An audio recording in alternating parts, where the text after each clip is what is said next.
aman, tidak ada rasa takut, tidak ada rasa susah. Loh, kalau sebagai manusia kadang ya khawatir, so anakku nasib piye, putuku nasib piye. Tapi aku anggereling, saya ada ya karena Allah, dan saya punya rezeki karena Allah. Orang lain di sana banyak orang kaya, padahal gak anakku. Berarti yang menciptakan kaya itu tidak saya. Buktinya orang lain yang gak anak kita kaya banyak, sukses banyak. Kenapa kita menjadi seakan-akan pelaku sejarah? Kadang orang kan berpikir, anakku nak tak tinggali warisan itu piye. Padahal banyak orang tidak punya warisan ya kaya. Karena kita tidak siapa-siapa. Di depan aturan Allah kita tidak siapa-siapa. Nah ketika rahmat Allah tidak terbatas, ya sudah, anak putuku ya tetap pangerane Allah. Engkau cicit-cicitku pangerane Allah. Selama pangerane Allah, Allah itu al-kafi, zat yang mencukupi. Allah ar-razik, zat yang memberi rizki. Kalau cita-citamu mahal, ibadahmu jangan tinggal. Kalau cita-citamu tinggi, ibadahmu jangan nanti-nanti. Kalau cita-citamu lebih dari satu, ibadahmu jangan cuma sekali seminggu. Karena kesuksesan dunia dan akhirat selalu berjalan beriringan. Usaha keras itu penting, tapi jangan lupa ridho Allah adalah kunci dari segalanya. Tetaplah berjuang dan bersujud, karena doa dan usaha adalah kombinasi paling kuat untuk meraih impianmu. Hei, masa engkau merasa cemas, gelisah, dan berlebihan hanya karena masalah yang sekarang kau hadapi? Bukankah dulu banyak ribuan masalah yang telah aku selesaikan? Jangan sampai larut sedih dengan masalah yang sekarang. Yakin dulu pun banyak masalah selesai juga. Lalu apa yang harus dilakukan? Kata Allah, seberat-beratnya beban, tanamkan keyakinan pada jiwamu. Inna ma'al usri, semua ini pasti selesai. Pasti ada solusinya. Pasti selesai. Inna ma'al usri yusra itu bahasa singkatnya begini, pasti selesai. Pasti tuntas. Yakin Allah sudah jamin pasti tuntas. Nggak mungkin Allah titipkan kalau saya tidak sanggup menjalaninya. Yang paling penting urip niki dilakoni taharruku bisobri, melangkahlah dengan penuh kesabaran. Ihtamilu bisolah, bertahanlah dengan doa-doa. Taqawu bil iman, sampean butuh kuat dengan yakin, mantep. Hal yang paling menampar adalah kita udah bukan anak kecil lagi. Banyak tagihan yang harus dibayar, besok harus kembali bekerja, dan ternyata menggapai cita-cita yang dulu kita impikan nggak semudah yang kita bayangkan dulu. Tapi gue bersyukur karena hari ini kita masih bisa bertahan. Walaupun jadi dewasa, nggak semudah yang kita kira. Aku mah suka bingung. Kehirupan teh dari tahun ke tahun. Begini we gak ada perkembangan. Ada yang berkembang, tapi bulu bool, kuat buburi nyayan. Kaya tidak, sangsara juga tidak. Kadang nyekel duit, dan terkadang juga nyekel kanjut.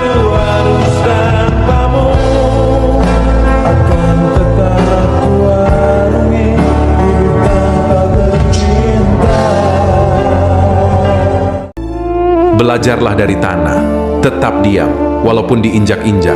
Tapi, jika waktunya telah tiba, tanah mampu mengubur orang-orang yang dulu pernah menginjaknya. Hidup tak perlu terlalu serius, sesuatu itu tak perlu dipaksa. Jalani seperti air yang mengalir. Saat gembira kita tertawa, saat senang kita tersenyum, saat sedih kita renungkan, saat salah kita perbaiki, saat dimarahi kita dengarkan, saat diuji kita bersyukur, dan saat dihina, kita abaikan. Dalam hidup ini, kita sering terjebak dalam perbandingan, merasa bahwa rumput tetangga selalu lebih hijau, padahal kita tidak tahu seberapa keras mereka berjuang untuk merawatnya. Jangan pernah terlalu fokus pada apa yang dimiliki orang lain, hingga kita lupa bersyukur atas apa yang kita miliki. Karena apa yang terlihat indah di mata kita, mungkin penuh dengan kesulitan yang tak kita ketahui. Kita seringkali hanya melihat hasil akhir dari perjuangan orang lain, tanpa menyadari proses panjang yang mereka lalui untuk sampai ke sana. Semua orang punya jalan hidup yang berbeda, dan semua jalan itu memiliki tantangan tersendiri.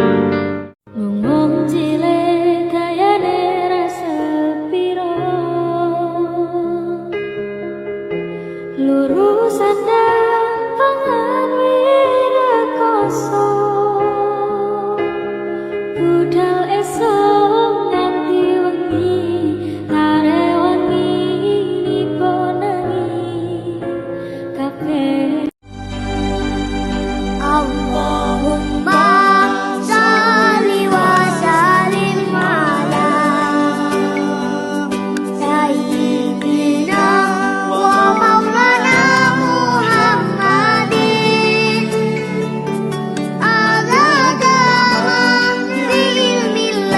ilmu hakikat ku ben. Kayak kowe niki melarat, mungkin kowe ngeluh melarat di utang. Tapi kowe alasan Allah nglebokno kowe swarga ya melarat temi. Kok mbok keluhi ku piye? Mulane ana wali 40 tahun melarat, ndonga njuk sugih. Terus malaikat Jibril usul Gusti mbok jenengan turuti wong tiyang saleh njuk sugih mawon kok mboten jenengan turuti wong donya cara jenengan sepele wae. Dewe Allah, aku kok ora di alasan nglebokno ndekne mlebu swarga. Mergo alasanku ndekne ndek amal apik ya nyabari melarati. Lah akhirnya ra dituruti, paham ya? Mulane kena sing ra dituruti, anggap ae mlebu jenis iku. Ayo jajal ke misale alim hafal Quran gak dadi dai ora. Wali kutub ora, wali abdal ora, imam adil ora, nyabari bojo ngamuk ora, jalur remo mbok jajal. Melarat sabar ora pisan terus lewat jalur independen.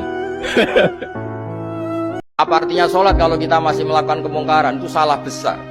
Sholat itu wajib, dengan Anda sholat itu sudah mengurangi kemungkaran Anda, karena Anda tidak melawan ketentuan Allah Ta'ala. Orang mau sholat artinya dia menstatuskan diri sebagai hamba Allah. Teken kontrak, kalau saya ini hambamu ya Allah, anta robbi, iya karena butuh, iya karena stain. Soal salah ya salah aja, yang sama kita ini hamba Allah, yang mengakui kalau Allah itu Tuhan kita hamba. Dan barokahnya pengakuan itu insya Allah di cerita-cerita syafaat, kalau kita dosa atau apa insya Allah dapat syafaatnya Rasulullah SAW, karena kita tidak pernah lari dari status kehambaan. Nanti sampai nak sholat tawarai Allahu Akbar ya Allah, matur nuwun sangat jenengan membuka pintu hati saya untuk sholat. Kalau engkau memberi saya sholat, pasti engkau juga memberi qabul wa al-bidayah lahian.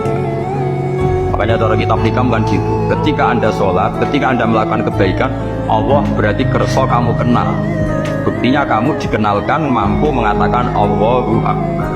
Nah Allah tidak fataha babas su'al illa fataha laka babal ijabah. Ketika Allah membuka pintu hati kamu minta sama Allah, berarti Allah akan fataha babal ijabah atau babal qabul. Itu cara berpikir orang-orang tasawuf, karena orang tasawuf cara berpikir ana inda dzanni wa abdi.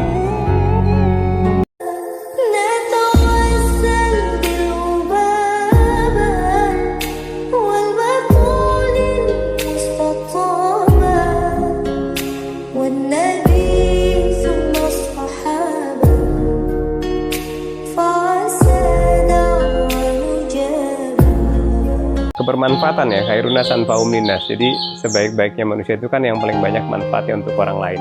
Mungkin kalau saya fokus untuk diri sendiri, cukup saya kerja. Tapi ternyata Allah bilang manusia terbaik itu bukan yang paling pintar, bukan yang paling soleh dan lain-lain, tapi ternyata yang paling banyak manfaatnya untuk orang lain. Kalau andai kan kita kerja ya manfaatnya untuk keluarga, tapi dengan bisnis ya mudah-mudahan kita mempekerjakan orang, bisa jadi infrastruktur rezeki lagi untuk karyawan, kemudian hasilnya lebih, nanti bisa bantu orang tua, bantu fakir miskin, bantu anak yatim, yang mudah-mudahan bisa bangun masjid, pesantren dan lain-lain.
وتب Allah itu bangga dengan argumen yang dibangun umat Rasulullah Shallallahu Alaihi Wasallam. Makanya masyhur itu Nabi ngendikan, saya rindu pada ikhwani. Ikhwani itu teman. Terus sahabat pada ngendikan, alasna ikhwanaka ya Rasulullah, bukankah kita ini temanmu? Lah dari Nabi, antum ashabi, kamu itu sahabat saya, tapi saya rindu teman-teman saya. Siapa itu ya Rasulullah? Man amana bi walam yaroni, mereka iman saya padahal tidak melihat. Itu Allah lebih rindu lagi, dan Allah membanggakan hamba-hamba ini yang nggak jelas ini semua itu mengalahkan para malaikat. Tentu dalam konteks itu, karena malaikat ketika iman, gue wajar iman, memang kamu tahu saya. Tapi umatnya Muhammad sudah ada ditunggoni Muhammad, nggak ditunggoni kekasih saya, tapi tetap iman pada saya.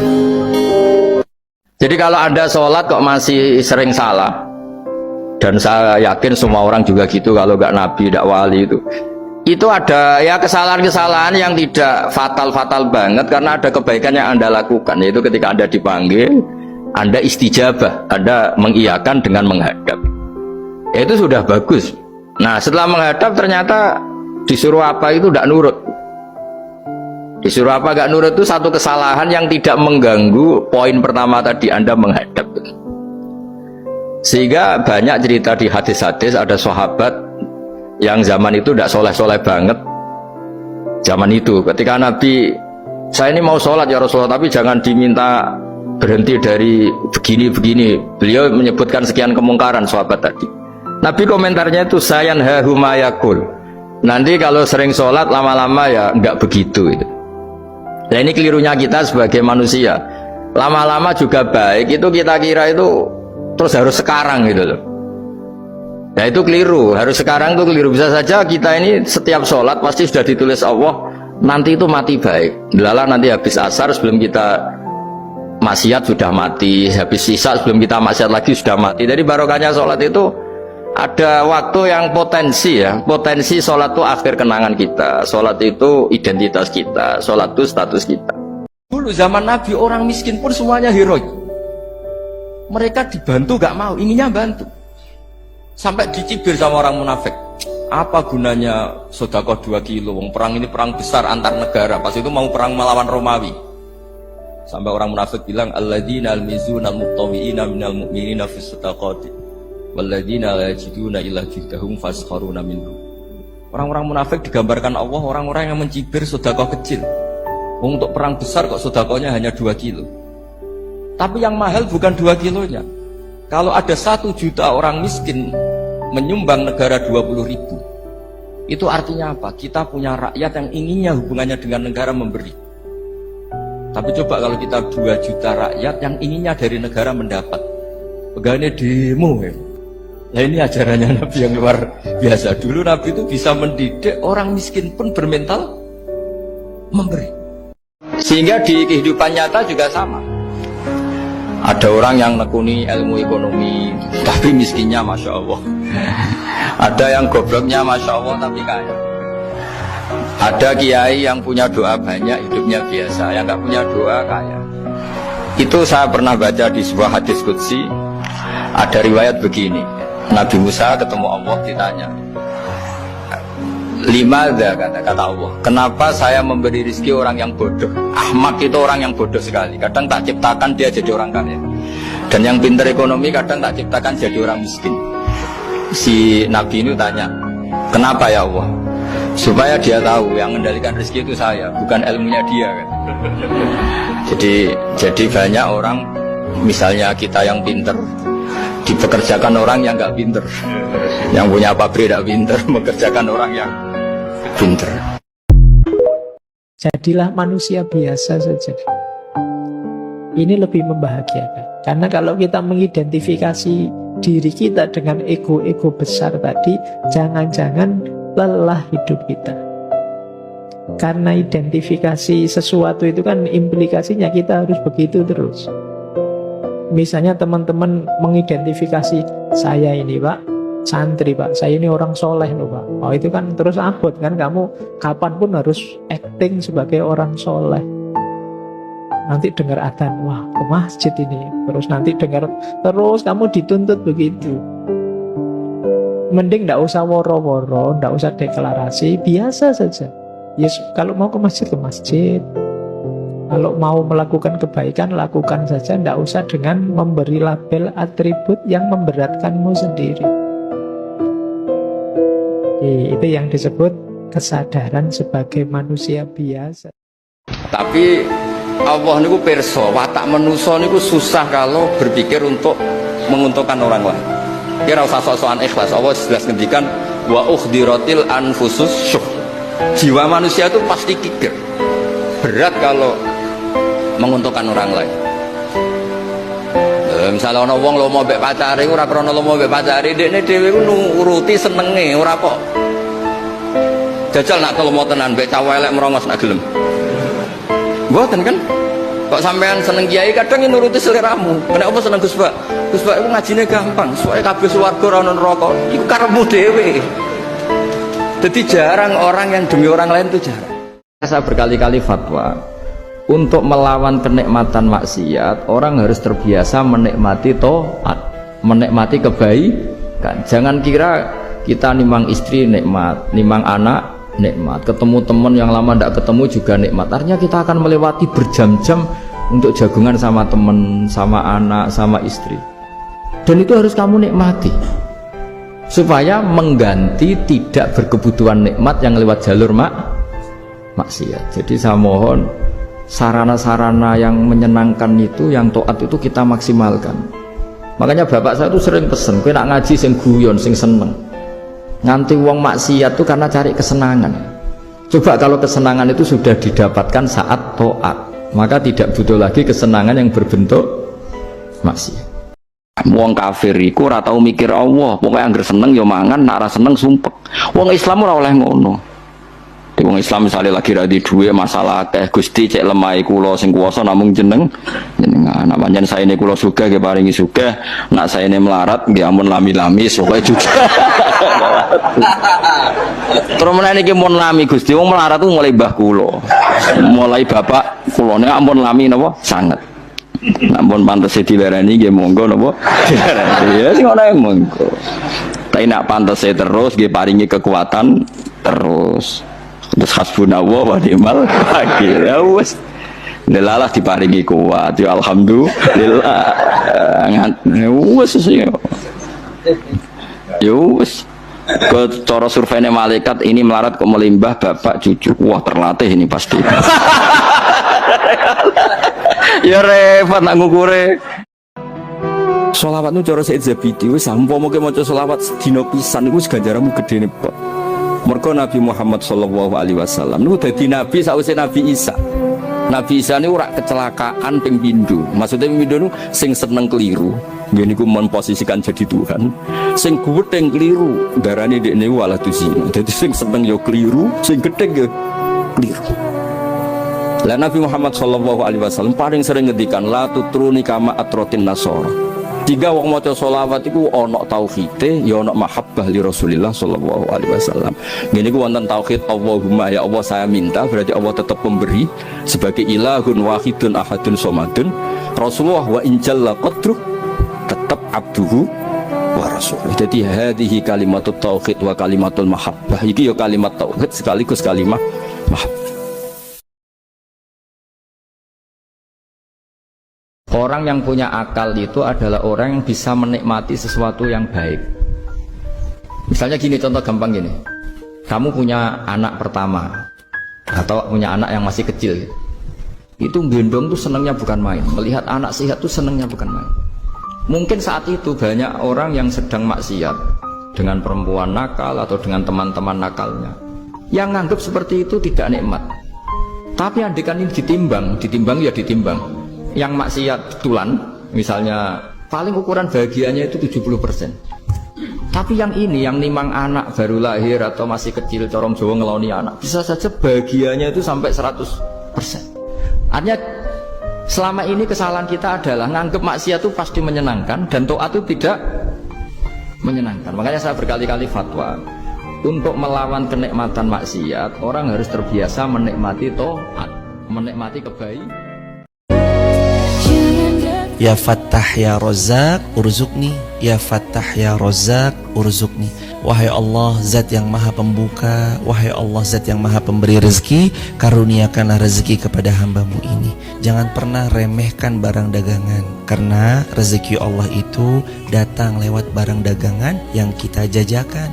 Jangan pernah meremehkan bisnis sekecil apapun yang sedang kita rintis, karena kadang bisnis yang besar itu berawal dari bisnis yang sederhana tapi yang terus-menerus disyukuri oleh pemiliknya.